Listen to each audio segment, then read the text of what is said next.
I always knew Victoria would find a way to steal my thunder, even on her own engagement day. That's just who my sister is, the center of the universe, at least in our family's eyes. But I never expected her to take my perfectly tailored designer suit for her wedding announcement party. I'm Evelyn Mitchell Evie to the few who really know me, and I've spent 32 years being the other daughter, the one who's analytical instead of charismatic, dependable instead of dazzling. Tonight, at Victoria's engagement party in the grand ballroom of the Preston Hotel, I'm watching the familiar scene unfold like a financial report I've reviewed 1,000 times, every detail predictably falling into place. "Oh, darling, you look absolutely radiant," Mom gushes, adjusting Victoria's expertly styled hair. Her fingers linger on the designer pearl earrings, a gift she bought Victoria last Christmas, while I received a gift card to a department store. James is such a catch. I knew from his investment portfolio that he was perfect for you. I take another sip of champagne, trying not to focus on how she barely acknowledged my engagement to Marcus 6 months ago. He works at a tech startup, she'd asked dismissively, despite Marcus being a successful software architect. "Evie, honey, could you check on the catering numbers?"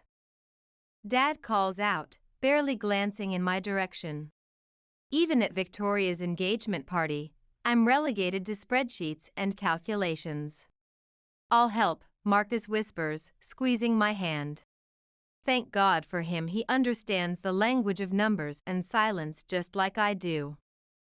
In the hotel's service corridor, I start reviewing the catering invoice while Marcus opens his tablet to cross-reference the guest count.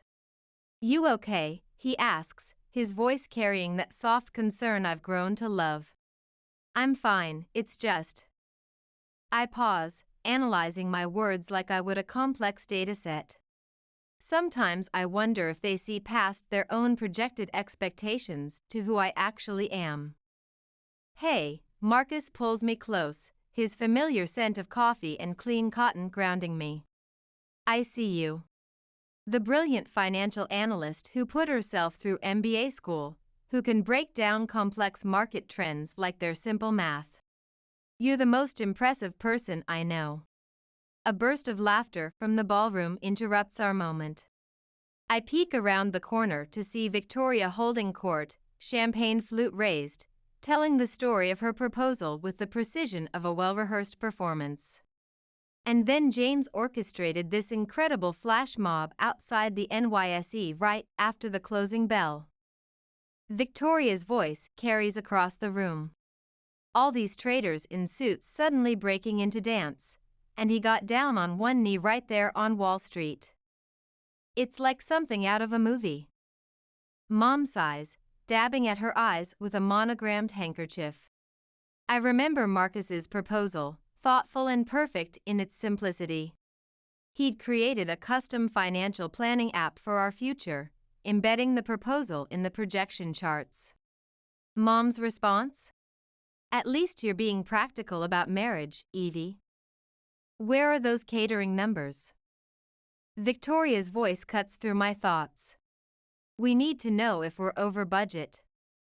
I gather the invoices and head back out, my professional mask firmly in place.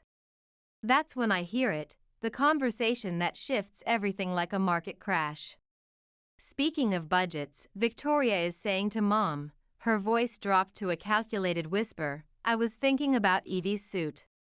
I freeze just outside the doorway, years of training keeping my body perfectly still. "The one she had custom made for her wedding?" Mom asks. "The McQueen? It really is exquisite. And since she's not getting married until next year." "My announcement party is next week," Victoria continues, "and that suit would be perfect for the press photos. The market's been a bit volatile, and with the new penthouse deposit..." "Well, I'm sure she wouldn't mind," Mom says with that familiar dismissive wave. "You are her sister, after all, and it would photograph beautifully with your complexion." My fingers tighten on the invoices, crinkling the crisp paper. The suit I'd invested in after landing my biggest client, the one I'd carefully selected to represent both my professional success and personal style. The one I was paying for myself because Mom had redirected my wedding budget to Victoria's more immediate needs. I'll talk to her about it tomorrow, Victoria continues, confidence radiating from her like a bull market. She'll understand. She always does. After all, she's good with practical things. I walk into the room, setting down the catering papers with the precision of closing a major deal. The ice sculpture catches the light, sending fractals across the elegant tablecloths. Everything balanced? Dad asks, finally looking up from his phone. I meet Victoria's eyes across the room. She has the practiced poise of someone who's never heard the word no, that familiar entitled assurance that makes my analytical mind start calculating probabilities and outcomes. Everything's perfectly calculated, I say, my voice is steady as a blue-chip stock. To the last decimal point. Riley, my best friend since our MBA days, catches my eye from across the room. She's known me long enough to read the tension in my portfolio perfect posture, the slight downtick at the corners of my mouth. She raises an eyebrow in question, and I give her the smallest shake of my head. Not now. Because now, watching Victoria bask in the glow of our family's perpetual bull market of attention, something shifts in my careful calculations. Years of being the undervalued asset, overlooked for promotion in the family hierarchy, crystallize into a single, clarifying moment of market correction. My sister wants my wedding suit? Fine. But this time, the numbers won't add up the way she expects. This time, I'm done being the conservative investment, the safe bet, the one who always hedges her position. This time, Victoria's perfect announcement is going to face a hostile takeover. The next morning, I was reviewing my quarterly projections when the doorbell rang. I already knew who it was. Victoria never could wait when she spotted an asset she wanted to acquire. Evie. She breezed past me into my condo, her Louboutins clicking against the hardwood floors, designer handbag swinging like a pendulum of privilege. I need to discuss something important. I kept scrolling through my spreadsheet. Coffee? No time. Listen, I've been thinking about your McQueen suit. She perched on my ergonomic office chair, all perfect posture and practiced charm. You know how my announcement party's coming up first, right? And that suit would be absolutely perfect for the press coverage. You want my wedding suit? I minimized my Excel window, turning to face her with the same calculated attention I give to high-stakes client meetings. Just to borrow. You're not using it for months anyway. She leaned forward, eyes wide with the same expression she'd used to secure her first series of funding. Come on, Evie, you know how important image is in this industry. Before I could respond, another knock. Mom, right on schedule, like quarterly earnings. Victoria had brought in her major stakeholder. Girls. I thought I'd find you both here. Mom swept in, carrying a garment bag from my closet at their house. Evie, honey, I picked up your suit. I thought we could do a quick fitting with Victoria right now. My throat tightened like watching a market crash in real time. They'd already executed their hostile takeover of my closet without a shareholder vote. I watched, frozen, as Mom unzipped the bag, revealing the crisp lines and perfect tailoring I'd fallen in love with. Mom. I managed, my voice as tight as an overvalued stock. You went into my room. Don't be so rigid, sweetie. We're family, Mom says, holding the suit up to Victoria, who's already shrugging off her Chanel blazer. Oh, it's perfect. The cut suits Victoria's frame much better, don't you think? I grab my phone, typing a quick message to Riley, SOS. Hostile takeover in progress. Need backup. I haven't approved this acquisition, I say, but they aren't listening. Victoria is already slipping into my suit, Mom adjusting the lapels with practiced precision. Oh my God. Victoria gasps, twirling in front of my floor-to-ceiling windows, Manhattan's skyline a perfect backdrop. It's like it was tailored for me. You look absolutely stunning. Mom gushes. Evie, isn't your sister going to make the perfect impression at the announcement? I stare at my suit, my investment, hugging my sister's frame. The suit I'd carefully selected after 3 months of market research, the one I'd imagined wearing while signing my own marriage contract with Marcus. Take it off, I say quietly, like a margin call. What? Victoria turns, her smile flickering like an unstable stalk. I said, take it off. It's my suit. I purchased it for my wedding. Mom sighs, that familiar sound of disappointment in a low-performing investment. Evelyn, don't be difficult. Your sister needs it first, and you know how crucial first impressions are in her position. Crucial to her? My voice rises like inflation rates. What about what's crucial to me? Just once.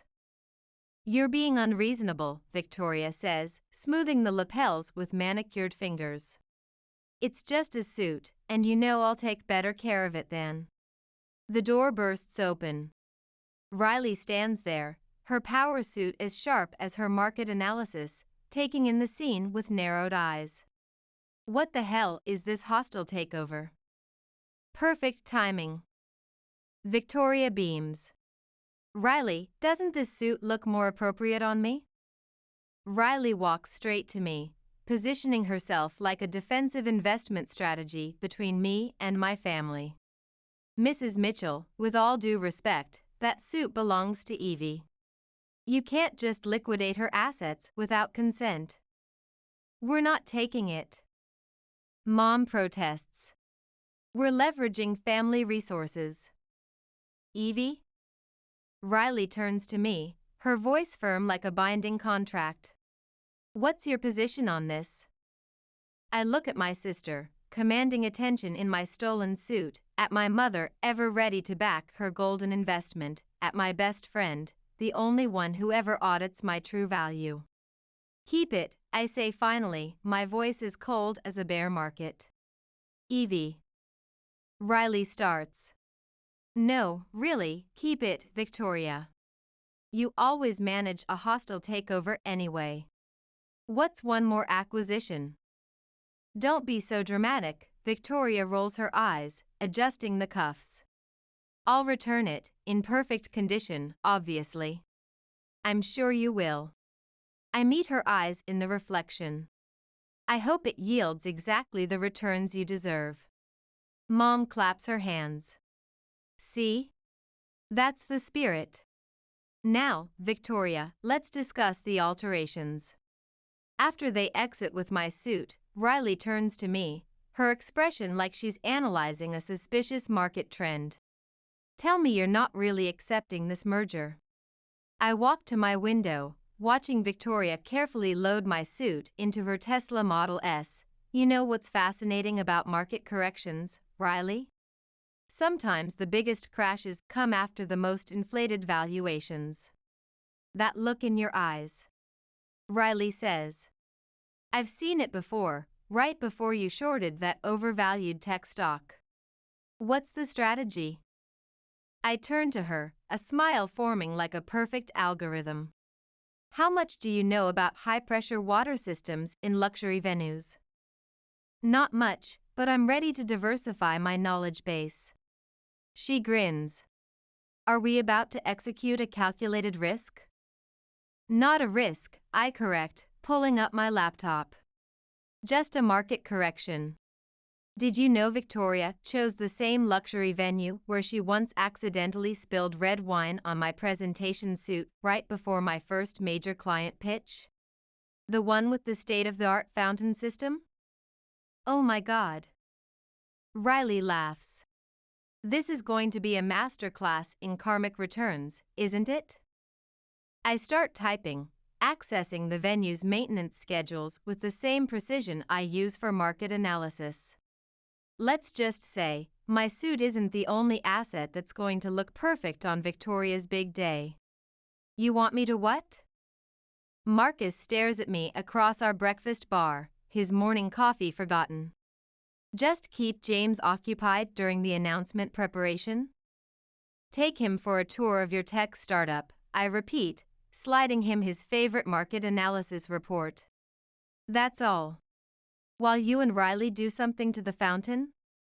He sets down his coffee, looking at me with the same careful attention he gives to debugging complex code. Evie, are you sure about this risk assessment? Riley sprawls on our leather couch, her laptop displaying the venue's schematics. Got it, she calls out. The maintenance logs show they service the fountain every Monday. That means it'll be exactly 3 days before the announcement when they do the final calibration. I squeeze Marcus's hand. Trust my analysis. I'm not going to do anything illegal or destructive. Just a minor system adjustment. Like the wine incident before my Goldman Sachs presentation, I raise an eyebrow when Victoria accidentally ruined my power suit right before my biggest pitch. Exactly like that. I pull up a chair next to Riley. Show me what you found. She turns the laptop toward me. The fountain runs on a smart system. All we need is access to the control interface for about 10 minutes, and I happen to know the override codes because my firm handles their risk assessment, she grins. I called in a favor from their IT department. They explained everything, pressure variables, timing sequences, the complete protocol. Simple recalibration, nothing permanent.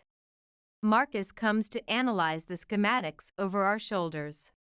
So when you say recalibration, just a slight increase in water pressure, I explain, running the numbers like a market projection, timed perfectly for the press photos, when Victoria is standing there in my suit, right in front of the fountain. Maximum return on investment.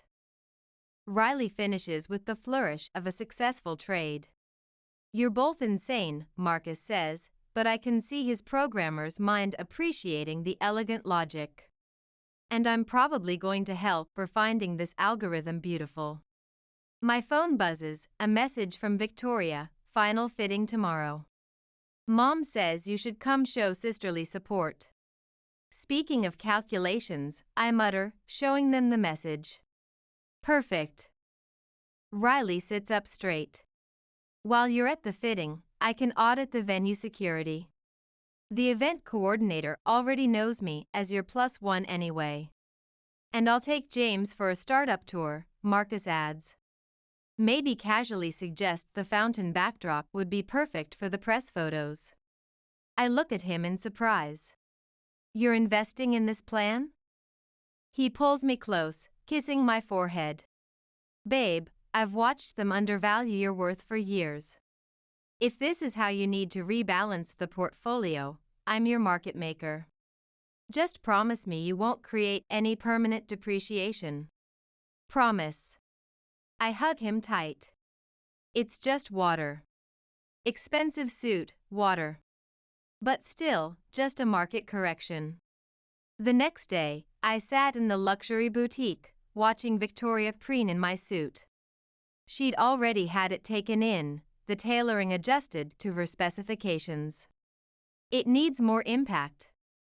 Mom declares. Maybe we could add some statement cufflinks? Mom, no. I start, but Victoria is already nodding. Brilliant idea. Nothing too aggressive, just enough to dominate the news cycle.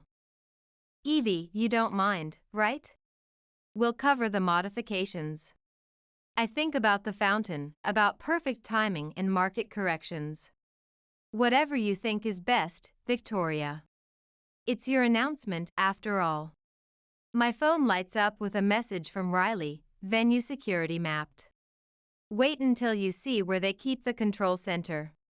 This arbitrage is practically gift-wrapped. Evelyn? Mom's voice cuts through my calculations. Are you even listening? We're discussing the modifications. Sorry, I smile with the precision of a perfectly balanced ledger.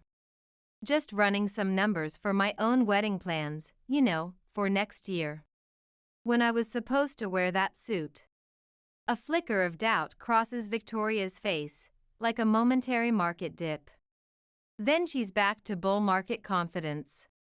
Oh please, you can find another suit. This one was clearly meant for my portfolio. Look how perfectly it positions my brand. I have to admit, she does look impressive, like a blue-chip stock at its peak. Too bad about the upcoming correction. My phone buzzes again. Riley, timing sequence locked. During the press photos. You'll need to be positioned by the east column. That's your execution point. What are you smiling about? Victoria asks, adjusting the lapels. Just thinking about your perfect announcement, I say truthfully. I can't wait to see the final returns. Mom beams, proud of my apparent market surrender. That's the spirit, honey. Family assets first, right? Right, I agree, typing back to Riley, all variables confirmed. Operation Market Correction is a go. I watch Victoria admire herself in the mirror, remembering every hostile takeover, every time she'd acquired something that was mine, every moment our parents had prioritized her portfolio over mine. In 1 week, she'd have her perfect announcement, in her perfect venue, wearing my perfect suit. And for once in our shared market history, I'd be controlling the algorithms. The night before the announcement party, our family gathered at Mom and Dad's penthouse for what Mom called a strategic planning dinner. I knew what that meant, another Victoria IPO. Remember Evie's first trading job? Victoria laughs, swirling her aged Bordeaux. When she tried to present at my client meeting? It was my client meeting, I correct, analyzing my Wagyu with surgical precision. My first major hedge fund pitch. You just decided you needed to present there too. Was it? Victoria frowns. Mom, wasn't that my account? Mom pats Victoria's hand. Darling, does it matter? You girls have always shared market opportunities. Shared, I mutter, like a depreciated asset. Marcus squeezes my knee under the Italian marble table. Speaking of shares, Dad says, raising his crystal glass, I want to make a toast to my brilliant daughter on the eve of her big announcement. Victoria, you've always been our prime investment. I set down my fork with the precision of a stock market halt. The room goes quiet. Evelyn, Mom's voice, carries a margin call warning. No, please, continue, I say, my voice is measured as a quarterly report. Tell us more about your prime investment. Maybe about how she shared my Goldman Sachs interview slot? Or how about when she borrowed my client presentation before I could even rehearse it? That's ancient trading history, Victoria waves dismissively. Why are you being so bearish? Bearish? I laugh, cold as a market freeze. You're wearing my wedding suit tomorrow. Girls. Dad intervenes. Let's not disrupt market stability.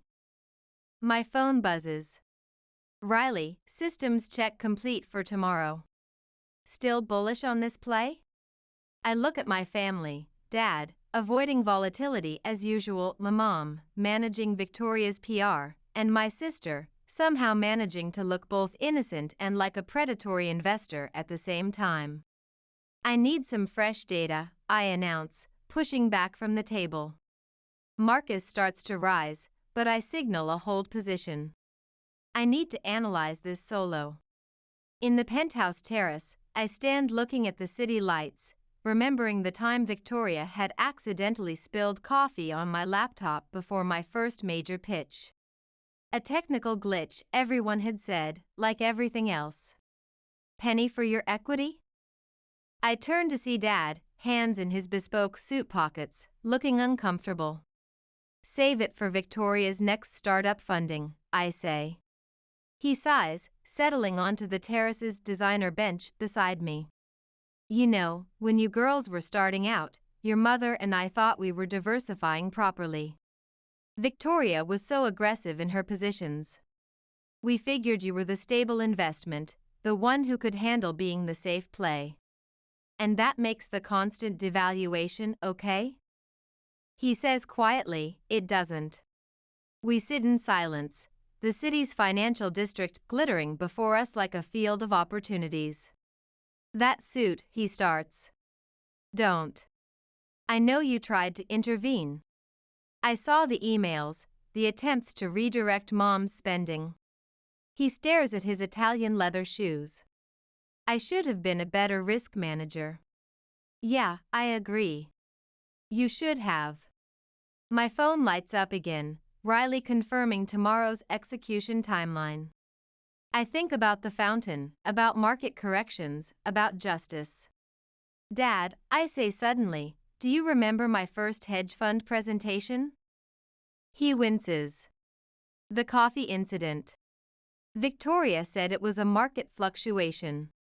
It wasn't. She told me later she did it because she thought I was attracting too much institutional interest. And now she's wearing my suit, the one asset I wanted that was purely mine. I stand up, straightening my blazer. So tell me, Dad, what would your risk assessment be? He looks at me for a long moment. Something's going to correct tomorrow, isn't it? I meet his gaze with the steady confidence of a trader who knows her positions. Maybe the market's finally reaching equilibrium. He nods slowly, then reaches into his suit and pulls out a certified check. Here. What's this position? Your suit. The one you acquired yourself. Whatever happens tomorrow, you deserve your own bull run. I stare at the check, my throat tight as a margin call. Little late for portfolio rebalancing, don't you think? Better late than an eternal bear market. He attempts a smile. Just maintain some circuit breakers tomorrow, okay? Your mother's portfolio isn't as stable as it used to be. I tuck the check into my blazer pocket. Don't worry, Dad. All variables will perform exactly as they should. Back inside, Victoria is showing Mom her borrowed assets, a pair of Cartier cufflinks from James's mother. The irony makes me want to short the entire family portfolio. Evie, she calls out. There you are. I need you to help me with the final suit adjustments tonight. One last sisterly collaboration before the big market open. I think about the fountain, about market corrections, about Dad's belated attempt at portfolio rebalancing. For a moment, my algorithm wavers. Then Victoria adds, the suit might need a few more modifications. You don't mind if we make some more structural changes, right? And just like that, my trading strategy locks into place. Of course not, I smile with the precision of a perfectly executed trade. Tomorrow should yield optimal returns. Marcus catches my eye across the room, raising an eyebrow in a silent risk assessment. I give him a slight nod. The execution plan is still active. Tomorrow, market correction would make its scheduled appearance, right on prospectus. The venue looked like the NYSE trading floor on IPO day. Crystal chandeliers reflected off marble surfaces, champagne flowed like bull market profits, and the fountain, our primary trading instrument, burbled innocently behind the press backdrop. Everything's calibrated, Riley whispers, joining me near the bar. I double-checked the algorithms. During the press statement, that fountain's going to execute a perfect market correction. I watch Victoria command attention in my suit, now adorned with gold cufflinks and subtle adjustments she'd added. Mom fusses over her hair while the PR team adjusts lighting positions. You're being awfully conservative, Evie, Mom notes. Everything balanced? Just monitoring market conditions, I smile, checking my phone. A text from Marcus. James is in position. Convinced him the fountain backdrop would maximize press coverage. Ladies and gentlemen, the PR coordinator announces. We're starting in 15 minutes. Please take your positions. Victoria grabs my hands, suddenly looking like a rookie trader before their first big play.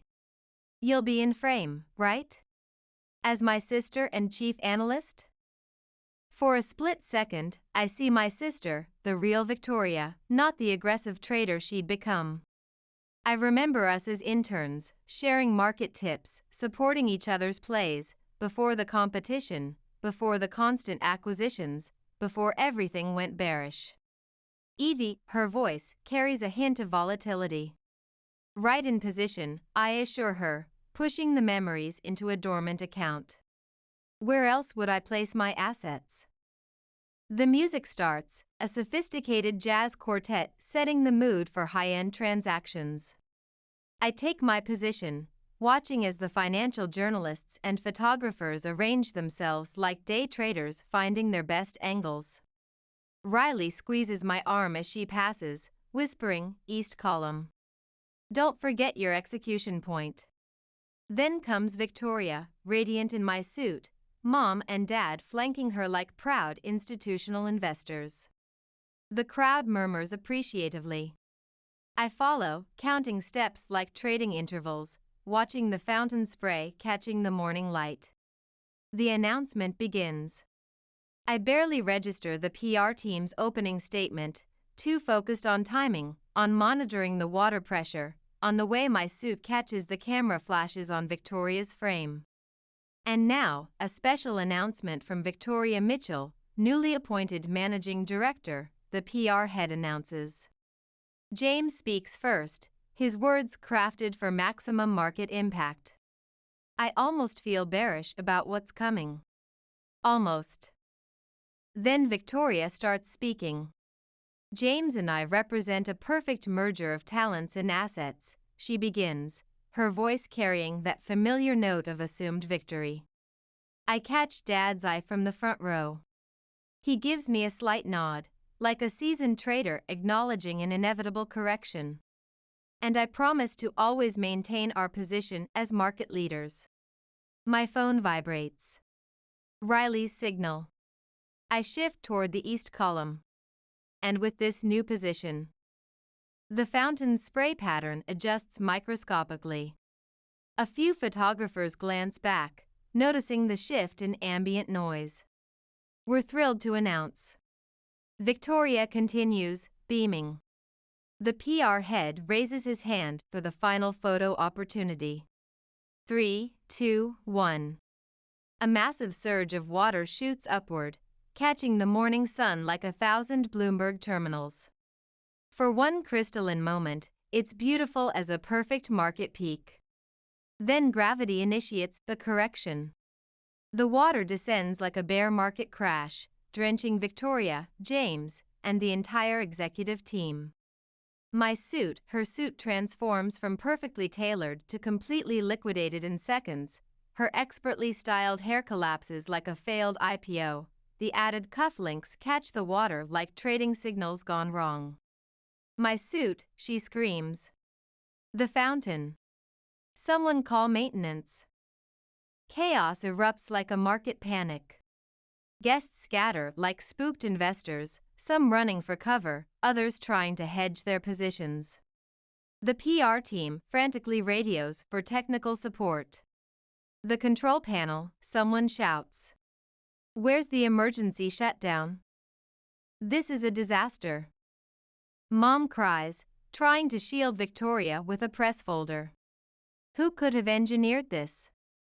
I catch Riley suppressing her laughter behind a marble column. Marcus, standing with the executives, maintains his perfect poker face.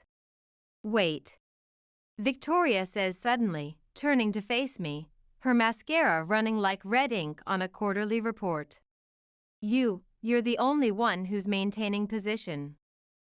The fountain sputters to a stop, but the damage is priced in. My suit clings to her like a failed merger, the added modifications hanging like devalued assets. What are you implying? I ask with the innocence of a clean audit. It's just a technical malfunction. Like your laptop crash was just a glitch, she hisses, low enough for only me to hear. We stare at each other, years of market competition and portfolio raids crystallizing in that moment. She knows. I know she knows. She knows that I know she knows. Well, I say quietly, I guess some assets are just meant to be leveraged, right? You calculating little. Victoria, darling. Mom interrupts, rushing over with more press packets. Let's get you to the executive washroom. We can still stabilize this position. As they hustle her away, I hear her say, I want Evie's credentials revoked. Now. I catch Dad's eye again. He shakes his head slightly, but I detect the ghost of a market maker's smile. The PR coordinator approaches me, looking like he's facing an SEC audit. We need about an hour to recalibrate. Could you help manage stakeholder expectations? Of course, I say. After all, it's my sister's perfect announcement. What else could possibly destabilize the market? Behind me, thunder rumbles ominously. I hadn't factored in weather derivatives, but sometimes market corrections have their own algorithms. The next hour was pure market volatility. While the PR team scrambled to move everything into the backup venue, I watched from the covered terrace as storm clouds rolled in. Perfect timing wasn't just a correction anymore, it was a full market reset. Did you manipulate the weather futures too? Riley appears beside me, holding 2 flutes of crystal. That's all macroeconomic forces, I say, accepting a glass. Though I appreciate their market sentiment. Inside, I can hear Victoria's market panic echoing from the executive washroom. It's ruined. The suit is ruined. The entire announcement is ruined. Speaking of market volatility, Riley mutters. The door bursts open, and Mom storms out like an angry fund manager. Evelyn. Damage control, now. I hand my champagne back to Riley. Time to face the shareholders. The executive washroom looks like a trading floor after a crash. My suit, now a sad, waterlogged asset, lies crumpled in the corner. Victoria sits in her silk slip, mascara-stained face buried in her manicured hands, while 3 PR assistants frantically try to salvage her market image. Fix this. Mom demands. Fix what? I ask, examining my trading charts. The market corrects itself. Don't play analyst with me, Victoria spits, looking up. You orchestrated this short sell. Prove it. I don't need proof. You're the only one who maintained position. You were standing by that column, watching the execution. Fortunate market timing, I shrug. Like when you crashed my laptop before my hedge fund pitch? Or when you accidentally deleted my client presentation before I could deliver it? Or how about when you borrowed my prime trading hours? That was different. Victoria stands up, sending hairpins scattering like falling stock prices. Those were market fluctuations. Were they? I step closer. Or were they just you always needing to dominate market share, always acquiring my assets? Girls, Mom starts. No, Mom, I cut her off. Let's audit this. Let's analyze how Victoria took my suit, the one I capitalized myself. How you helped her acquire it. How you've both always leveraged my assets because family portfolio and Victoria needs better market position. I needed that suit. Victoria screams. It was perfect for my image. Thunder crashes outside, making everyone jump like a surprise rate hike. In the silence that follows, I can hear whispers from the investors in the hallway. You want to know something interesting about market analysis? I say, my voice dropping to trading floor levels. I actually considered canceling the correction right before execution. Watching you make your announcement, I almost pulled my position. But you didn't, Victoria says bitterly. No, because some traders need to learn they can't keep making hostile takeovers without facing market consequences. Consequences, Mom's voice shakes. Evelyn, do you understand what you've done? You've crashed your sister's announcement. No, Mom, I counter with precision. I corrected her leveraged position. There's a difference. A knock at the door. Dad peeks in like a cautious investor. The stakeholders are getting restless. What should I tell them? Victoria bursts into fresh tears, a bear market in full swing. Oh, stop being so dramatic, I say, surprising myself with my market confidence.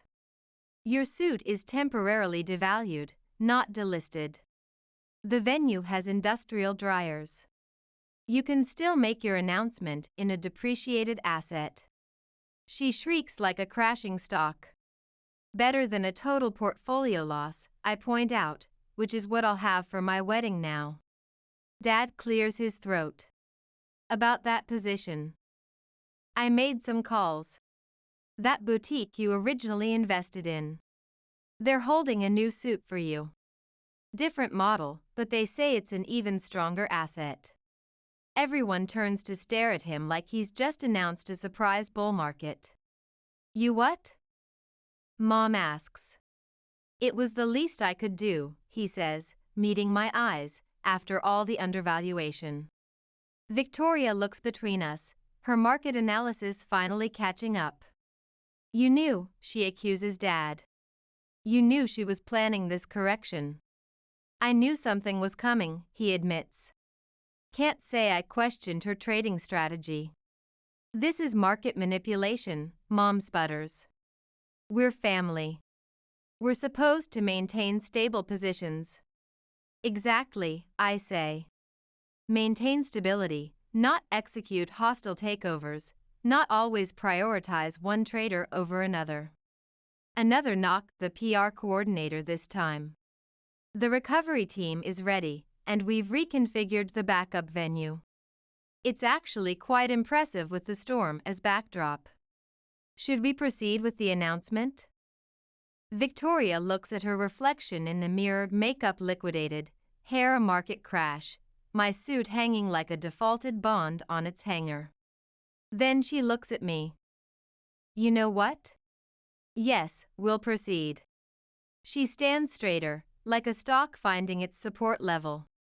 Get me stabilized, fix my market image, and let's execute. But Evie. She pauses, eyes hard as diamond futures. After today's trading session, we're done.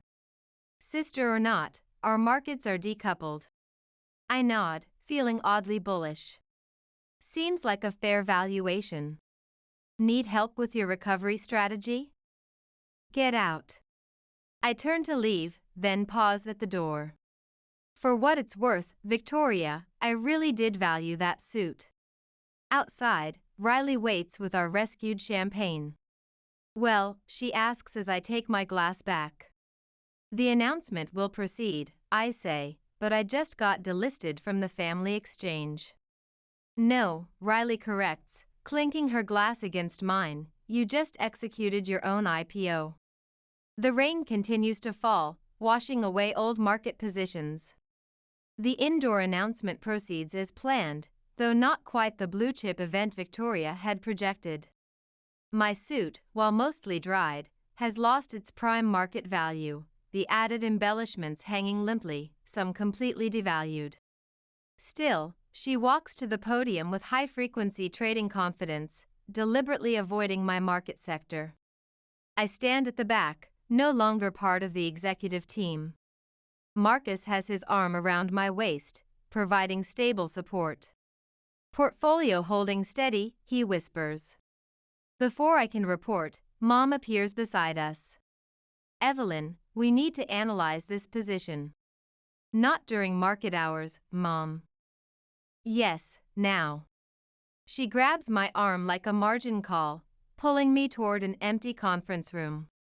Marcus starts to follow, but I signal a hold position. In the executive conference room, Mom's expression is pure regulatory authority. How could you execute this, she hisses. Your own sister? That's rich coming from the primary market maker. I lean against the mahogany wall, suddenly tired of trading. When was the last time you actually valued me as an independent asset, Mom? Not just Victoria's hedge, not just the stable position, but your daughter? Don't try to reverse this trade. You deliberately crashed her announcement. It's still executing, I cut in. She's still announcing. The only thing I corrected was her leveraged position in my acquired asset. It wasn't leveraged, it was a family asset transfer, Mom insists. Without authorization, without proper documentation, just like every other position in our family portfolio, I counter. And you know what the worst part of this market analysis is? You don't even see the pattern. That's not accurate market data. Really? When Marcus proposed, you barely acknowledged the merger. When I acquired my suit with my own capital, you helped Victoria take it. When was the last time you were bullish on my position, Mom? Just me, not compared to Victoria's market cap? From the main hall, we hear applause. The announcement must have executed successfully. Well, Mom straightens her Chanel jacket. I hope you're satisfied. Your sister will never clear another trade with you. Maybe not, I agree, but for the first time since I entered the market, I'm trading on my own terms. What's that supposed to mean? It means I'm done trying to be the perfect hedge, the risk-free position, the one who always provides market support. I'm done being an undervalued asset. Dad appears at the door. They're about to start the photo session. Evie, maybe you should close your position. I nod, but Mom grabs my arm again like a failing stop-loss. This market correction isn't over. Actually, it is. I gently remove her hand. I've already called the boutique. They're holding a new position for me, one that's properly registered in my name. Dad's right, it's time to exit this trade. You're choosing to leave your sister's announcement? Mom asks incredulously. I'm choosing to manage my own portfolio. Maybe for the first time ever. I find Marcus and Riley by the service exit. Through the windows, I can see the rain has stopped, leaving the market fresh and reset. Ready to execute? Marcus asks. Wait. Dad's voice behind us. He holds out another envelope. Your mother, she doesn't understand market dynamics yet, but I do. Take this position. Inside is another certified check, enough for 2 bespoke suits. Dad. Get whatever assets you want, he says gruffly. Whatever yields the best returns. And Evie. I apologize for the poor risk management. I hug him, breathing in the familiar scent of his signature cologne. I know. Will you join us for Sunday's quarterly review? He asks. I don't think that's a profitable position. Not for a while. He nods like a trader accepting a loss. We'll develop a new strategy. Maybe just you and me can review positions sometimes. I'd value that. As we walk to the car, I hear Victoria's voice carrying across the parking garage. Where is she? She can't just exit without proper notification. Watch this liquidation, I mutter. Riley links her arm through mine like a secure trading partnership. So, suit shopping tomorrow? Actually, I smile, feeling my portfolio finally balancing. I'm thinking of a completely different position. Something totally outside the family trading strategy. Marcus laughs. Now that's a merger I'd like to analyze. We drive away as the photographers arrange Victoria's executive team by the now peaceful fountain. In my rearview mirror, I watch my sister adjust my borrowed suit one last time, still trying to maximize an imperfect position. You know what's fascinating about market psychology? I say as we turn onto Park Avenue. I actually feel more liquid. That's what happens when you stop hedging someone else's risks, Riley says with a trader's wisdom. My phone buzzes, a text from Dad, proud of your trading strategy, kiddo. Always have been. Maybe some positions had to be liquidated before they could be properly revalued. Maybe sometimes the best market correction isn't a correction at all, but finally standing up and declaring your own trading strategy. And maybe, just maybe, market forces work in mysterious ways, not just to correct positions, but to establish fair value. The eviction notice felt like a blade of ice in my hands, its crisp edges cutting through what should have been a joyful celebration.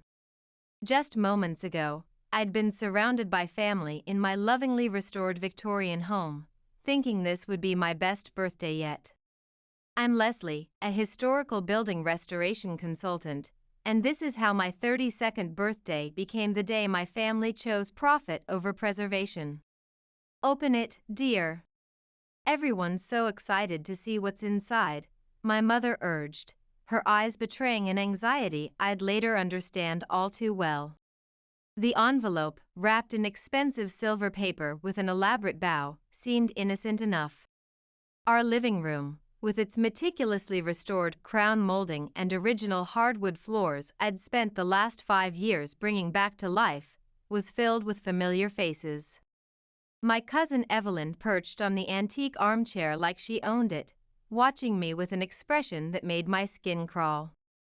My brother James stood by the marble fireplace I'd uncovered and restored myself, hands shoved deep in his pockets, purposefully avoiding my gaze. Come on, Leslie, we haven't got all day, Evelyn's voice dripped with false sweetness. I remember thinking how oddly formal she looked for a family gathering, dressed in a designer suit that seemed more appropriate for a corporate takeover than a birthday party.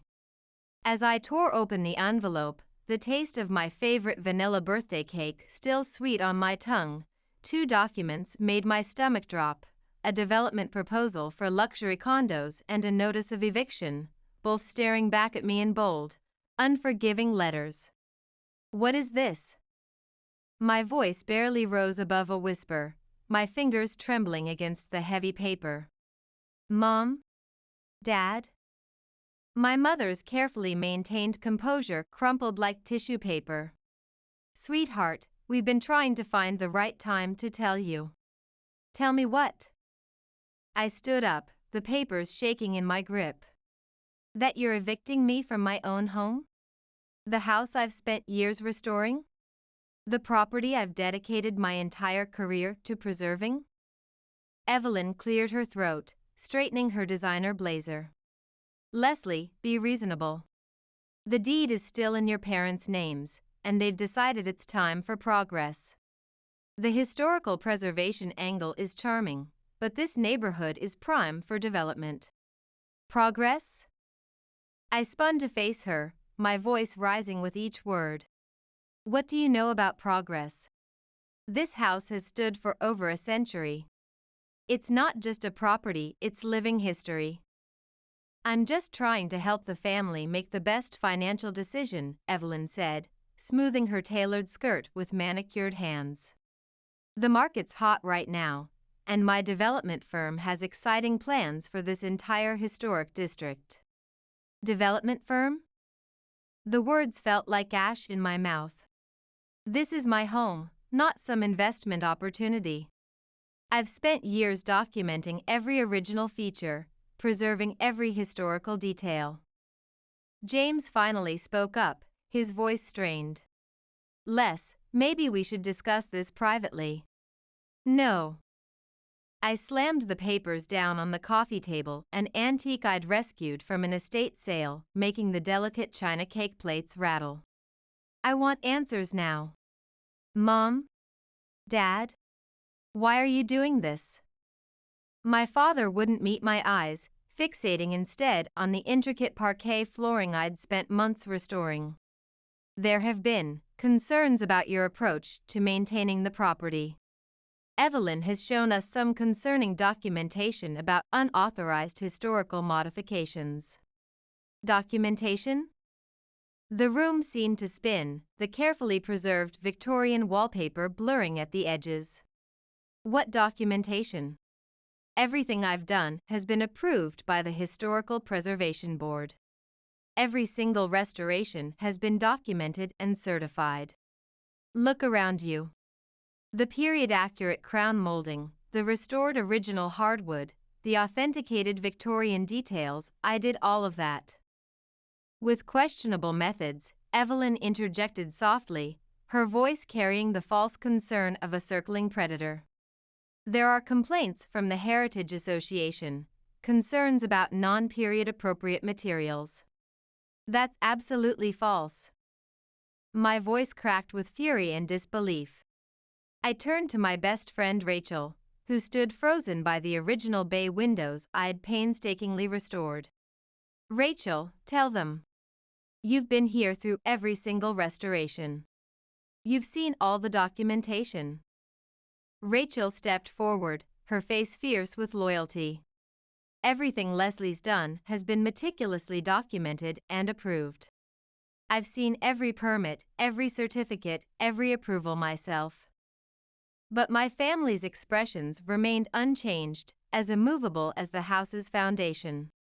My mother reached for my hand with trembling fingers. Sweetie, you have 30 days to. I jerked away from her touch, my heart pounding against my ribs. 30 days to leave my home? On my birthday? The house I've dedicated my entire career to preserving? The room started spinning, the carefully restored Victorian details blurring together. How long have you been planning this? Evelyn stood up, adjusting her expensive blazer with practiced precision. I think we should all approach this rationally. The decision's been made, Leslie. Fighting it will only complicate the development timeline. My firm has already drawn up preliminary plans for the luxury condos that will revitalize this neighborhood. Looking at her perfectly composed face, that mask of corporate concern, everything suddenly clicked into place. This wasn't just about the house. This was calculated, meticulously planned. The formal business attire, the mysterious documentation, the way she'd positioned herself as the voice of reason, it all made sense now. She wasn't here as family, she was here as a developer. Get out, I whispered, then louder, my voice echoing off the period-accurate wallpaper. Everyone, get out of my house. Leslie, my mother started, but they filed out one by one, leaving only Rachel behind. As the original oak door closed behind my family, I collapsed onto the antique sofa, the development proposal and eviction notice mocking me from the coffee table. Rachel sat beside me, wrapping a supportive arm around my shoulders. This isn't over, Les. Something's not right here, and we're going to figure it out. Your work on this house is documented. Your preservation efforts are recognized by the Heritage Board. I wiped my eyes, anger replacing the initial shock. You're right. Evelyn's behind this somehow. She's always seen this historic district as nothing but potential profit margins. I straightened up, new determination flooding through me. And I'm going to prove it. I'm going to protect this house and everything it represents. Looking around at my beloved home, at the walls I'd carefully restored to their original glory, the fixtures I'd authenticated and preserved, the historical legacy I'd protected, I made a promise to myself. This wouldn't be the last birthday I'd celebrate here. Not if I had anything to say about it. The house had stood for over a century, and I wasn't about to let it fall to corporate greed and family betrayal. The morning after my disastrous birthday, I sat at my restored Victorian kitchen counter, staring at my phone. 17 missed calls from Mom, 5 from James, and unsurprisingly, none from Evelyn. The morning light filtered through the original stained glass windows I'd spent months restoring, casting historically accurate patterns across the period-appropriate floor tiles. "You need to eat something," Rachel said, sliding a plate of toast across the antique marble countertop. She'd stayed the night, sleeping on my carefully reupholstered Victorian fainting couch like we used to do in college. "You can't fight corporate development on an empty stomach." I pushed the plate away, my fingers tracing the authenticated grain patterns of the wooden counter. "I can't eat. I need to figure out what kind of documentation Evelyn's been showing my parents." My hands shook as I pulled up my mother's contact information. "I'm calling her," I stated, my voice firm. "Put it on speaker," Rachel said, settling beside me on a restored period chair. Mom answered on the first ring. "Leslie, thank goodness. We've been so worried." "Save it," I cut her off, my professional composure cracking. "I want to know exactly what Evelyn has been saying about my preservation work." A heavy sigh crackled through the speaker. "Honey, it's not just what Evelyn said. She showed us documentation of unauthorized modifications to the historical structure, complaints from the Heritage Association." "That's impossible." I slammed my hand on the counter, the sound echoing off the restored tin ceiling.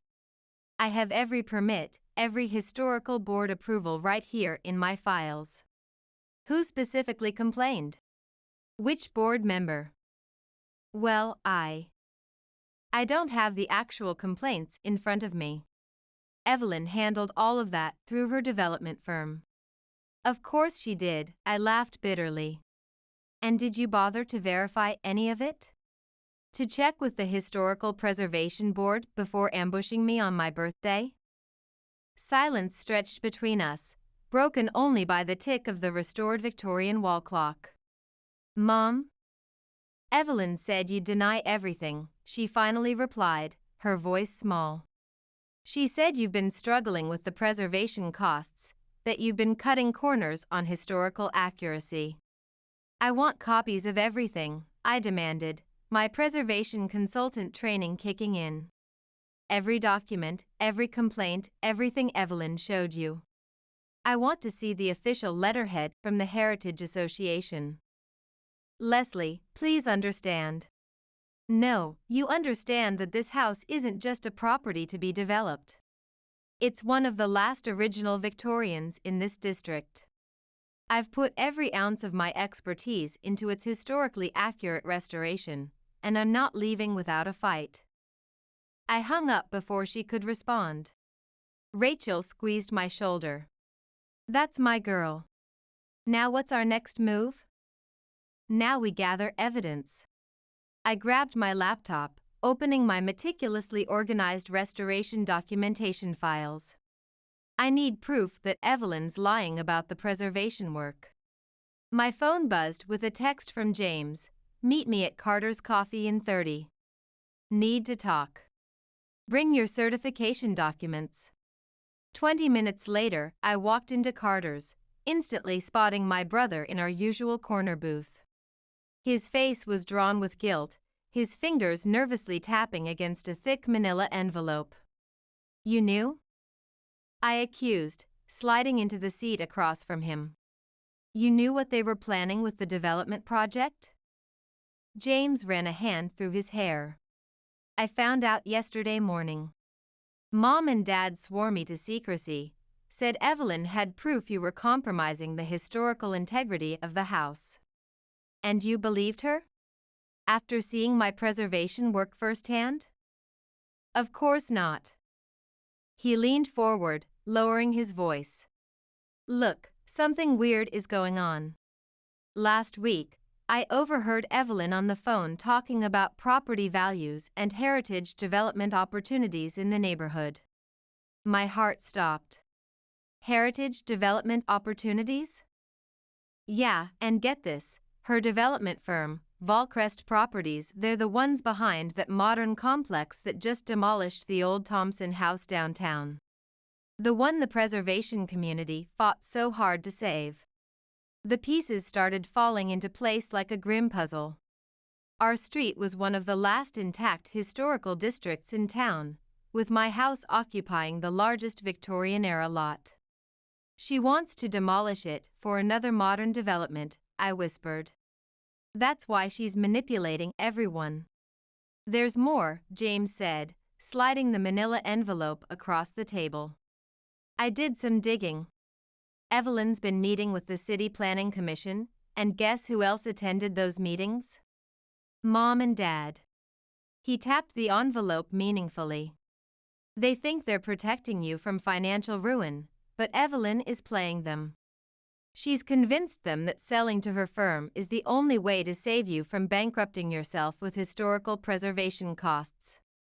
My phone buzzed an email from Mom with attachments. I opened them, my trained eye quickly scanning the documents. These preservation complaints, the Heritage Association letterhead is wrong. The certification numbers don't match any official records. She forged them. Keep your voice down, James warned, glancing around the coffee shop. Evelyn's firm has connections everywhere in the development community. I don't care. This is proof she's fabricating preservation violations. I stood up, energized by the discovery. I need to show Mom and Dad. The Heritage Board needs to see this. Wait. James grabbed my wrist. Evelyn's big merger announcement with Volcrest Properties is in 2 weeks. Everyone will be their family, investors, the heritage community.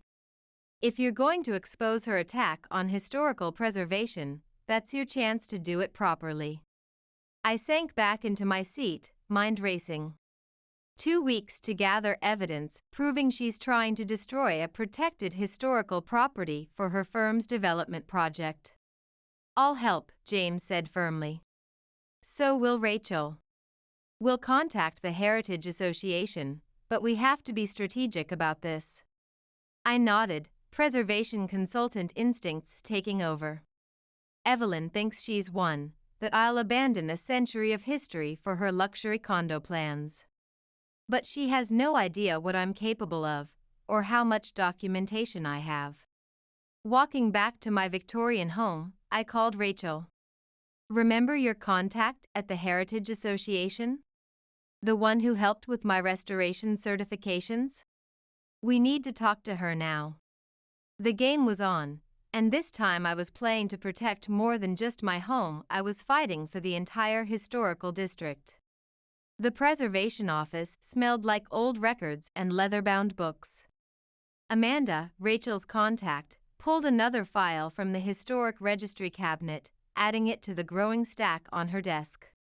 These are all the development proposals submitted for your historic district over the past 6 months, she said, keeping her voice low despite the empty office. Including 3 from Volcrest Development Group.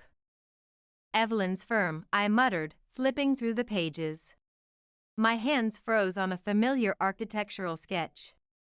This is my house. They've already drawn up demolition plans. Rachel leaned over my shoulder. Look at the submission date. This was filed 2 months ago, before the eviction notice. Before any of this started, I said, anger building as I recognized the blatant disregard for preservation guidelines. They didn't even include a heritage impact assessment. Amanda glanced nervously at the door. There's something else. These signatures here. She pointed to the bottom of the document. Your parents' names, authorizing a preliminary structural survey. My stomach lurched. They've been planning this demolition for months. Before I could process this betrayal, footsteps echoed in the heritage-tiled hallway. Amanda quickly gathered the files, returning them to the protected archives. I've got copies at my desk, she whispered. I'll email them to you tonight, along with the proper preservation codes they're violating. We barely made it out before someone entered the office. In the parking lot, I leaned against my car, trying to steady my breathing. We need to talk to Valcrest's CEO, Rachel said. Maybe they don't know Evelyn's violating heritage protection laws. He has to know. His firm filed the demolition proposals without proper preservation assessments. My phone rang. James. Sis, you need to get to Mom and Dad's now. What's wrong? Evelyn's here with some development contractor, talking about pre-demolition assessments. They're acting like the historical property is already theirs. I was already in my car. I'm coming. Don't let them touch anything. 15 minutes later, I stormed through my parents' front door. Evelyn's voice drifted from the kitchen, smooth as polished marble. The whole historic district will benefit from modernization, property values will. Over my dead body, I announced, making them all jump. Evelyn recovered first, her corporate smile never wavering. Leslie, we were just discussing the neighborhood's future development potential. You mean your firm's future profit margin? I slapped the development proposals on the kitchen table. When were you going to tell everyone about Valcrest's demolition plans for the entire historic district? My mother's face paled. What is she talking about? Leslie's just upset about the necessary changes, Evelyn said quickly. She's too emotionally attached to outdated structures. Show them. I demanded. Show them the real reason you want my house and every other historic property on this street. The contractor cleared his throat awkwardly. I should go. Stay, Evelyn commanded. Leslie's just being dramatic, as usual. Always so emotional about these old buildings. Emotional? I laughed, my preservation consultant credentials burning in my pocket. You forged Heritage Association documents, you lied to my parents, and you're trying to demolish protected historical properties for your development project. That's enough, my father shouted. Evelyn's been nothing but helpful with the property assessment. Helpful? I grabbed the proposals, throwing them in front of him. Look at the dates. Look at the demolition plans. She's been planning to destroy this historic district for months. My mother picked up the papers, her hands trembling as she recognized the architectural drawings. These aren't the preservation documents you showed us, Evelyn. Because they're fake. Evelyn snapped, her corporate mask finally cracking. Leslie's desperate to hold on to the past. She'll say anything. I have copies from the Heritage Association, I cut in, official copies with proper preservation seals. Want to see how many regulations your development plans violate? For the first time, Evelyn's composure shattered completely. You accessed official preservation records. And I found everything, I continued, pulling out my phone to display the evidence. The forged complaints, the fake violations, the unauthorized demolition plans, it's all documented. The contractor stood up, gathering his blueprints. Miss Evelyn, if there's some kind of heritage protection issue. There's no issue, she said through gritted teeth. Everything's proceeding according to development plans. My phone buzzed, an email from Amanda with the promised heritage documentation. I held up my phone triumphantly. Want to see the proof of your heritage code violations? It's right here. Evelyn's face hardened into corporate granite. You have no idea what you're doing, Leslie. No idea who you're dealing with in the development world. No, you have no idea who you're dealing with. I turned to my parents. Check your emails. I'm sending you everything. Every forged document, every manipulated assessment, every secret meeting with Valcrest Development, and most importantly, every heritage protection law they're planning to violate. Evelyn, my mother's voice was small, is this true? Are you planning to demolish the entire historic district? But Evelyn was already heading for the door, the contractor trailing behind her with his demolition plans. At the threshold, she turned back, all pretense of family loyalty gone. This isn't over, Leslie. That house and this whole outdated neighborhood will be redeveloped. It's called progress. After she left, silence filled the kitchen. My father stared at the development documents, his face ashen. We should have verified the preservation records, he finally said. Should have checked with the Heritage Board. Yes, you should have. I gathered my evidence files. But now you know the truth about her development schemes. The question is, what are you going to do to help protect our neighborhood's history? I left them there, surrounded by evidence of their misplaced trust in corporate development over family heritage. In my car, I called Rachel. Phase 1 complete, I said. Now we go after Volcrest and their entire demolition plan. Finding Volcrest's CEO proved easier than I expected. Richard Valentine was at his usual lunch spot, a modern cafe downtown that had once been a historic theater, with his sister, Leah. I smoothed my professional blazer and approached their table, Rachel close behind me. Mind if we join you? I asked, not waiting for an answer before sliding into the empty chair. Valentine's fork clattered against his modern ceramic plate. Leslie Harding, the preservation consultant. What are you doing here? Fascinating story. I was just at the Heritage Association, looking at some very interesting development proposals about my Victorian home and the entire historic district. Leah's eyes narrowed. Your house? The protected Victorian property that Evelyn mentioned? The same one your development company plans to demolish, along with the rest of our historic neighborhood, I said, watching Valentine's face carefully. Demolish? Leah turned to her brother. Richard, what is she talking about? You promised no more heritage site demolitions after the Thompson House scandal. Valentine dabbed his mouth with a napkin, all corporate polish. This isn't the appropriate venue for discussing development plans. It's exactly the venue, I interrupted, pulling out the demolition proposals. Volcrest filed these 2 months ago, without proper heritage impact assessments, before the eviction notice, before all of Evelyn's forged preservation violations. Leah snatched the papers, her face darkening as she read.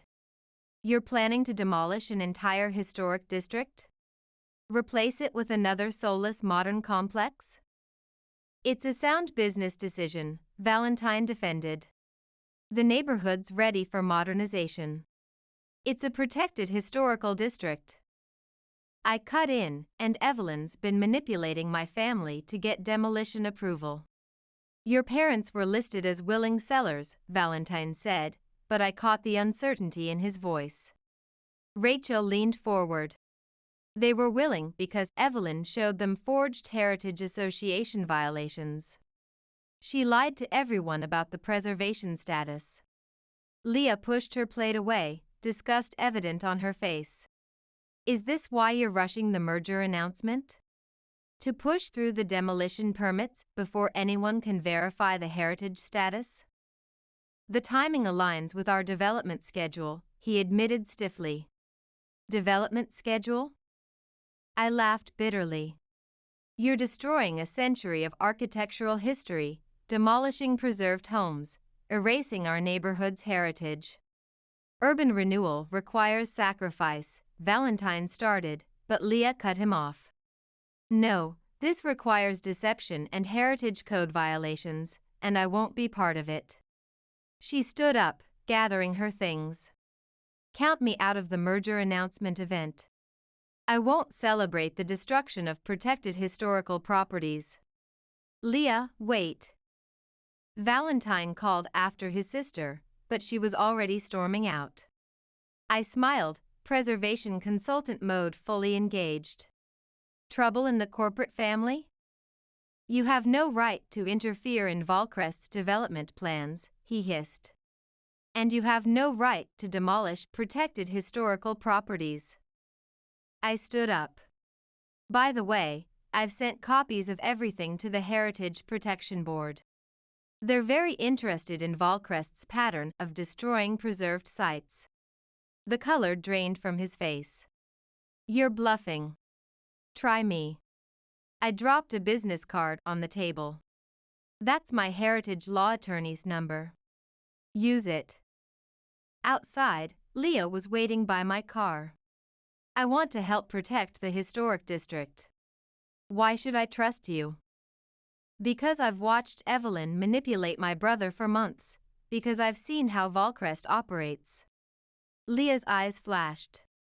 And because I have access to all their development files. Rachel grabbed my arm.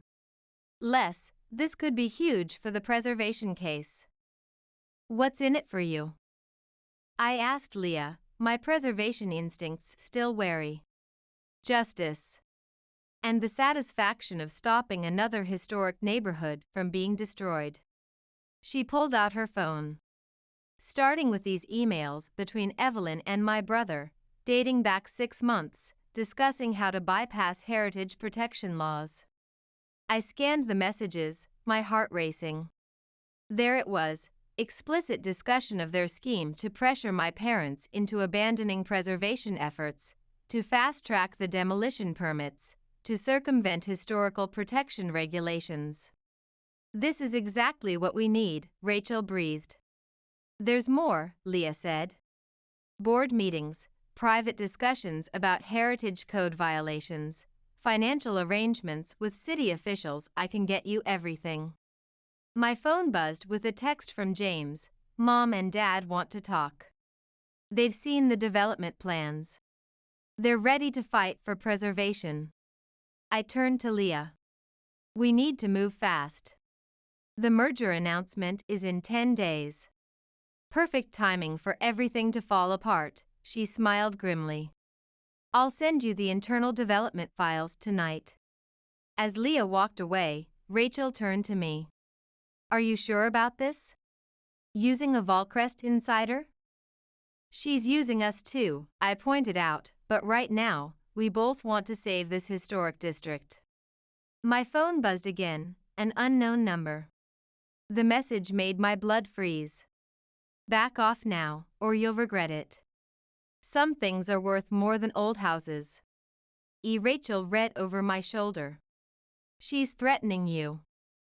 She's desperate, I corrected, saving the message as evidence. And desperate developers make mistakes. I woke to the sound of shattering glass. Rushing downstairs, I found my restored Victorian window broken, a brick lying among the shards of historic glass. A note was wrapped around it, final warning. Development proceeds. My hands shook as I called the police. While waiting, I texted Rachel and James. They arrived before the officers did. This has gone too far, James said, examining the damaged period window frame. They're destroying protected historic features, Les. I'm not backing down now. I handed the note to the police officer who was taking my statement. This is connected to a larger historical preservation case. I have documentation of the ongoing heritage violations.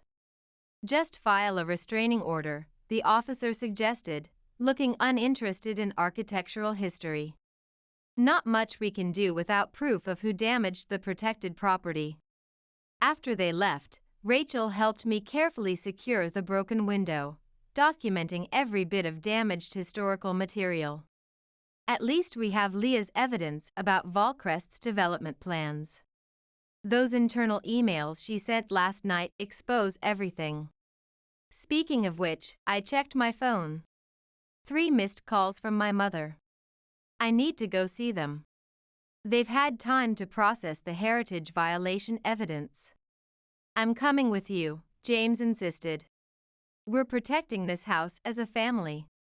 20 minutes later, we sat in our parents' living room. Mom's eyes were red from crying. We've been such fools, she whispered. All those fake preservation violations Evelyn showed us, we wanted to believe she was helping preserve the neighborhood. The development plan, Dad added, his voice heavy. We had no idea they planned to demolish the entire historic district. We thought they were just modernizing while maintaining the heritage status. Evelyn knew exactly what buttons to push, I said. She played on your concerns about preservation costs, made you think I was damaging the historical integrity of the house. She's been manipulating this whole community for years, James added. Remember when she convinced the Heritage Board to let Volcrest demolish the Thompson house? She said they'd preserve its character in the new development. Mom's face crumpled. She said your restoration work was compromising the house's historical value, that you were using non-period materials. I never did that. I swallowed hard. Every restoration I've done is documented and certified. Every material is historically accurate, every technique preservation approved. We know that now, Dad said. We've talked to everyone in the historic district. No one ever filed complaints. In fact, they all praise your preservation work. My phone buzzed. Leah, emergency. Meet at Riverside Park now. I have to go, I stood up, but first, are you with me on protecting this neighborhood? Really with me? Mom squared her shoulders. We'll do whatever it takes to save our historic district. Leah paced near the fountain, her face pale. Evelyn knows I helped you. She's threatening to reveal something about my past involvement in questionable development projects to the Heritage Board. What involvement? A mistake I made years ago with the Thompson house demolition. It could ruin my standing in preservation circles. She ran her hands through her hair. I can't risk it. I grabbed her shoulders. Whatever it is, it can't be worse than letting them destroy an entire historic neighborhood. You don't understand. My whole preservation career could fall apart. Then let it. The words came out harder than I intended. Sometimes you have to lose everything to protect what matters. Leah's eyes filled with tears. Easy for you to say. You're just fighting for one house. No, I'm fighting for every preserved building they've ever threatened, for every historic neighborhood they've destroyed, for every preservation law they've violated. I softened my tone. Including the Thompson house you regret losing. She wiped her eyes. There's something else. I overheard Richard on the phone. They're moving up the development timeline. They want to start demolition right after the merger announcement. That's in a week. Less. The announcement event is in 3 days. Leah straightened up. You're right. I can't let them destroy another historic district. Not again. My phone lit up with a text from an unknown number. Hope you enjoyed the brick. Next time, it won't be just a window. Consider it a demolition preview. I showed Leah the message. Her face hardened. She's really losing control. Good, I said. The more desperate she gets, the more preservation laws she'll violate. The merger announcement, Leah said suddenly. All the investors will be there, the Heritage Board members, the preservation community. Perfect time to expose everything, but Evelyn will be expecting something from the preservation side. She'll be prepared. I smiled grimly. Then we'll have to be better prepared. I need every development document, every demolition plan, every heritage violation you can get. And I need them tonight. Leah nodded. I'll have them to you in 2 hours. Everything Volcrest doesn't want the Heritage Board to see. As she walked away, my phone buzzed with a text from Rachel. Your mom just called. Evelyn's at their house. She's crying, saying you're trying to ruin the neighborhood's future. Your parents aren't buying it, but she's putting on quite a show. I texted back, let her perform. In 3 days, she'll have a real reason to cry when the Heritage Board sees her demolition plans. The stakes were higher now, the threats more serious, But with each desperate move Evelyn made, she only proved how close we were to exposing Volcrest's violation of preservation laws. The countdown to the merger announcement had begun. The day before the announcement, I sat in my preservation attorney's office, surrounded by stacks of heritage documentation. Sarah, my lawyer, flipped through the evidence with growing interest. "These emails between Evelyn and Volcrest are damning," she said, "and the forged Heritage Board documents, that's criminal interference with protected properties." "But is it enough?" I asked, "to stop the development?" "Absolutely." "To press criminal charges?" "Most likely." She leaned forward. "But are you sure you want to do this at the merger announcement?" "It's perfect timing, all the major preservation officials will be there, plus the entire development community." My phone buzzed, another threat from Evelyn, last chance to back off. "Remember, I know about the Thompson House assessment." Sarah caught my expression. "What's wrong?" "She's trying to blackmail me," I showed her the text. "But the Thompson House thing?" "It's nothing, just a preliminary assessment I did before they demolished it." "She thinks she can use it against my preservation credentials." "Document everything," Sarah advised, handing me a USB drive. "I've organized all the heritage violation evidence here, including the police report about the brick through your historic window." "Are you sure you don't want protection?" "I'll be fine. James and Rachel will be with me tomorrow night." Outside the office, I found Leah waiting in her car. "Get in. There's something you need to see about the development plans." She drove us to Volcrest's office building, parking in the underground garage. "Richard and Evelyn are in a board meeting upstairs, but look at this." She pulled out her tablet, showing me security footage from earlier that day. Evelyn was arguing with someone in the garage, her father. "Turn up the volume. I can't keep covering up heritage violations," her father was saying. "The forged preservation documents, the fake assessments, it's too much risk. Daddy, please, just one more day. After the merger announcement, the demolition permits won't matter anymore." "What's happening after the announcement?" I asked Leah. "I don't know, but they've booked a private room at the venue. Invitation only, after the main event." My phone rang. "Rachel. Les, you need to get home now. Someone's been in your house." I broke every speed limit getting back. Rachel and James were waiting outside.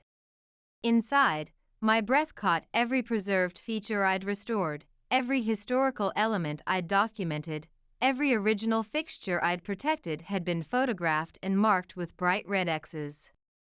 "They're documenting everything they plan to demolish," James said quietly. Rachel picked up a business card left on the counter. "Look who's handling the demolition assessment."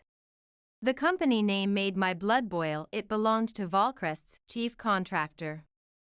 "How did they even get in?" "Your mom called," James said. "Evelyn asked to borrow her spare key this morning, said she needed to measure for the merger event decorations. When Mom refused, Evelyn broke down crying, saying you were trying to ruin the neighborhood's future. Mom felt guilty and told her where she keeps the spare." I sank onto the historic staircase, looking at the red X's marking every preserved feature. This was my grandmother's house. These floors are original Victorian hardwood. That bay window has watched over this street for a century. "And you're not going to lose any of it," Rachel said firmly. "Tomorrow night, we end their demolition plans." My phone buzzed with a text from Leah, "Emergency. Development team changed the schedule. You're not invited to the private meeting anymore." "Doesn't matter," I texted back. "We'll expose everything during the main announcement. More preservation officials that way." I spent the rest of the day with Sarah, finalizing our heritage protection strategy. By nightfall, everything was ready. Lying in bed that night, I heard footsteps on my restored Victorian porch. Grabbing my phone to call the police, I crept to the window, but it was just my mother leaving something by the door. I opened it to find a small package with a note. "Your grandmother wanted you to have this. I should have given it to you years ago. Love, Mom." Inside was my grandmother's antique locket, the one Evelyn had claimed I'd sell for restoration funds. Opening it, I found a tiny photograph of my grandmother standing proudly in front of the house the day she became its preservation steward. My phone lit up with one final threat from Evelyn: "Hope you're ready for tomorrow, because Volcrest's development plans are ironclad." I touched the locket, then looked at the red X's marking my historically preserved walls. "Bring it on," I whispered. Tomorrow everything would change. Either I'd save this historic district and expose Volcrest's schemes, or I'd lose everything I'd fought to preserve. But looking at my grandmother's proud smile in that old photograph, I knew one thing for certain: I wasn't going down without fighting for every brick, beam, and piece of heritage in this neighborhood. The merger announcement couldn't come soon enough. The merger announcement event buzzed with nervous energy. Evelyn held court at the main table, resplendent in corporate white, while Richard Valentine worked the room, charming development investors. I sat between Rachel and James, my grandmother's locket cool against my skin, the Heritage Board documentation ready. "Look who just arrived," Rachel whispered. Sarah, my preservation attorney, walked in with Leah, right on schedule. Evelyn's smile flickered for just a moment before she recovered, rising to greet them. "Leah, darling. I was worried you wouldn't show, after our disagreement about the historic district." "Wouldn't miss it," Leah said coldly, then turned to the assembled guests. "Have you met Sarah? She's fascinating, specializes in heritage protection law." The room quieted slightly.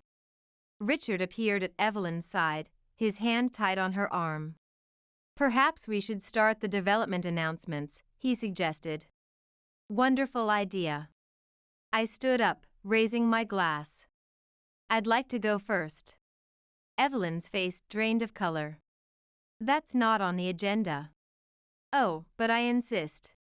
I moved to the center of the room. After all, what kind of preservation consultant would I be if I didn't congratulate you on your achievements in heritage destruction? The room fell silent, all eyes on me. "Leslie," my mother warned softly. "It's okay, Mom. I'm just going to share some interesting documentation with everyone." I nodded to Sarah, who began distributing folders to the Heritage Board members. "Consider it my contribution to the merger." "Security," Evelyn called out, but Leah was already blocking the door. "Let's start with these development plans," I continued, my voice carrying across the stunned room. "Detailed schemes to forge heritage documents, manipulate preservation assessments, and demolish protected historic properties for another Volcrest modern complex."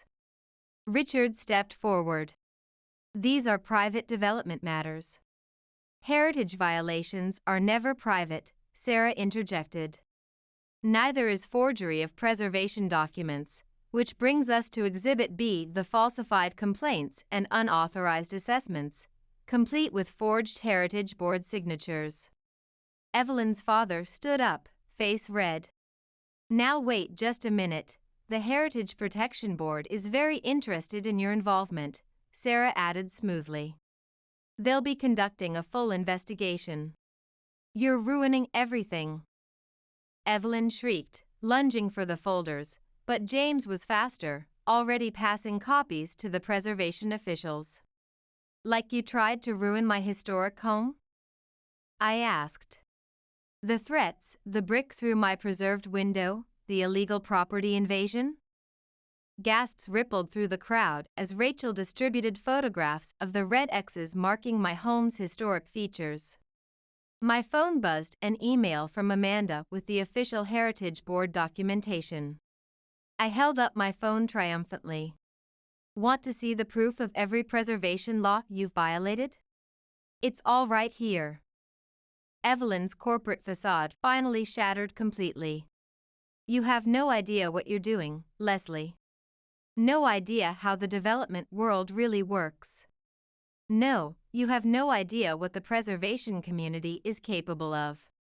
I turned to the assembled crowd. Check your emails. I'm sending you everything. Every forged heritage document, every manipulated assessment, every secret demolition plan, and most importantly, every preservation law Volcrest planned to violate. Evelyn, my mother's voice was small. Is this true? Were you really planning to destroy our entire historic district? But Evelyn was already heading for the door, Richard trailing behind her with their development plans in shambles. At the threshold, she turned back, all pretense of neighborhood improvement gone. This isn't over, Leslie. That outdated neighborhood will be redeveloped. It's called progress. After she left, silence filled the room. The Heritage Board members were huddled over the evidence, their faces grave. My father stared at the development documents, his face ashen. We should have verified with the Preservation Office, he finally said. Should have trusted your expertise. Yes, you should have.